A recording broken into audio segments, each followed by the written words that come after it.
मतलब अगर हमारे पेरेंट्स ने कह दिया कि नहीं ये करना है, तुमको ऐसा बनना है, तो हम सेकंड थॉट नहीं देते थे। उन्होंने जो बोला वो ठीक है। क्यों? क्योंकि they are building our body, they are building each and every cell of our body.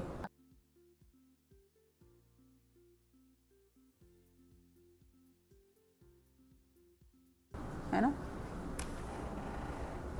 Depression क्यों होता है? हमारे पास पेशेंट आते हैं, मैं पूछती हूँ आपको डिप्रेशन क्यों है? आपके दोनों बच्चे सेटल्ड हैं, एक बच्चा आपके साथ में रह रहा है, आपके ग्रैंड सन्स आपके साथ रह रहे हैं, तो जानते हैं वो क्या कहते हैं? हमारे घर में लोग ऑफिस से आते हैं, डॉक्टर साहब, और घर में दो टीवी लग गए हैं, सब अपने अपने कमरे में चले जाते हैं। हम डाइनिंग टेबल पर बैठते हैं, खाना खाते हैं, सब बिना बात किए आपस में उठ जाते हैं, सबके हाथ में मोबाइल आ गया है।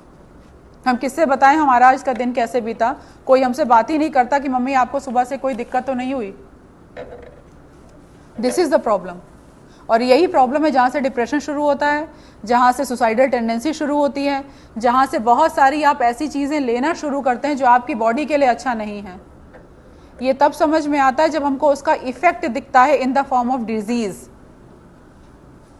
ब्रेस्ट में इसी तरह जब लंप होता है, शुरू में लगता है क्यों है, ये तो बहुत सारे डॉक्टर्स भी कह देते हैं छोड़ो ये एज के साथ होता है। एज के साथ नहीं होता, वो हार्मोनल फ्लक्चुएशंस की वजह से लंप बना है।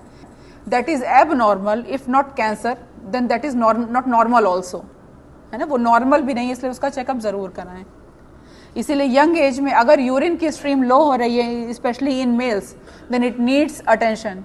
किसी यूरोलॉजिस्ट को जरूर दिखाएं। प्रोस्टेट ग्लैंड का unwarranted stressful stimulation is very bad, always very bad.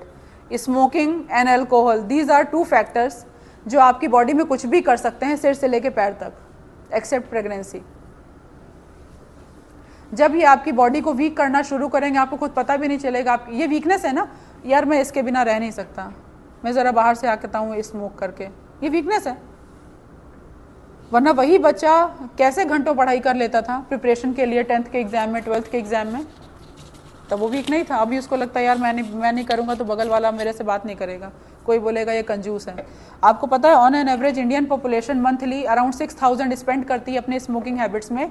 ये वो पॉपुलेशन है जिसके पास शायद जो रिक्शा पुलर हो, शायद जो कोई ऑटो ड्राइवर हो, उसके पास खाने को ठीक से पैसे नहीं हैं, उसके घर में जो रात में खाना बनता है उसमें पानी ज़्यादा और सब्जी कम होती है, but still they like to spend 6000 rupees on an average per month on their smoking habit.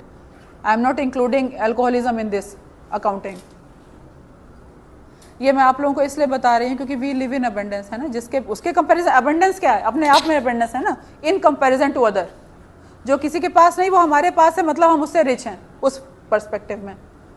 तो प्लीज़ अपने आप को बहुत संभालिए, बहुत ध्यान रखिए। Please respect your teachers and elders, क्योंकि जिस समय आपके पास कोई नहीं होगा तो एटलीस्ट आपके पास एक फ्रेंड होना चाहिए। अपने पेरेंट्स, अपना यंगर ब्रदर या यंगर सिस्टर या ज़रूर होना चाहिए, प्लीज़। वही आपके, तो सिबलिंग राइवलरी मत रखिए, उनसे बात करिए, उनसे डिस्कस करिए। आज भी हमारी जॉइंट फैमिली है, we try to make a point कि हम घर में जो भी मेजर फेस्टिवल्स हैं उनको साथ में मनाएं। ये मैं इसलिए नहीं बता रही हूँ कि आपको लगे ये तो अपने बारे में बता रही। अगर हम लोग इतना बिजी होने के बाद ये सब कर सकते हैं तो आप लोग भी ज़रूर कर सकते हैं। इनमें और इनमें क्या डिफरेंस है ना? इनमें आप कुछ चेहरे देख रहे हैं, those who are still alive. इसमें आप कुछ ऐसे फेसेस देख रहे हैं जिसमें से कुछ लोग अलाइव हैं एंड सम आर डेड। तो जो लोग डेड हैं वो क्यों डेड हैं? Majority of them had the same और द अदर डिजीज, क्योंकि उनकी बीमारी में जो ट्रीटमेंट दिया जा रहा था उसको उन्होंने रिस्पॉन्ड नहीं किया। क्यों रिस्पॉन्ड नहीं किया? क्योंकि वो इतना ज़्यादा स्मोकिंग और अल्कोहलिज्म में थे कि उनकी सेल्स में रेजिस्टेंस आ गया था ट्रीटमेंट के लिए। तो वो क्योर भी हो गए, तो उनमें बीमारी वापस आई। जब बीमारी वापस आई then their body could not cope up with the second line treatment. Majority of the चीज़ों के बारे में हम बात कर चुके हैं।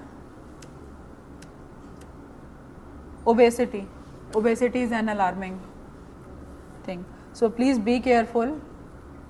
बर्गर, पिज़्ज़ा, ये सब में बहुत कुछ नहीं रखा है। अगर खाने का मन करता है तो एक दिन बना लीजिए कि हम महीने में एक दिन खाएंगे। इस पहले उसको सेलिब्रेशन बोलते थे, है ना? जब हम MBBS MS में थे, आज तुमको ये सर्जरी करने को मिली है ना, तो आज तुम पार्टी दोगे। पार्टी में क्या, वहीं वार्ड में बर्गर आ गया, पिज़्ज़ा आ गया, 10 लोग होते थे रेजिडेंट, जूनियर सीनियर सबसे पूछ के आ गया। हमारे बच्चों के लिए हमने बना दिया है कि महीने में एक बार मिलेगा, कैलेंडर में डे मार्क हो जाता, महीने में एक बार मिलेगा। क्यों? क्योंकि जो कुकिंग में ऑयल यूज़ होता है that is very dangerous if anybody is using refined oil. Try to use mustard oil, try to use mustard oil as much as possible, and procure that from directly from the village, not from the branded bottles. They all contain refined oil just to optimize the cost and to generate more business.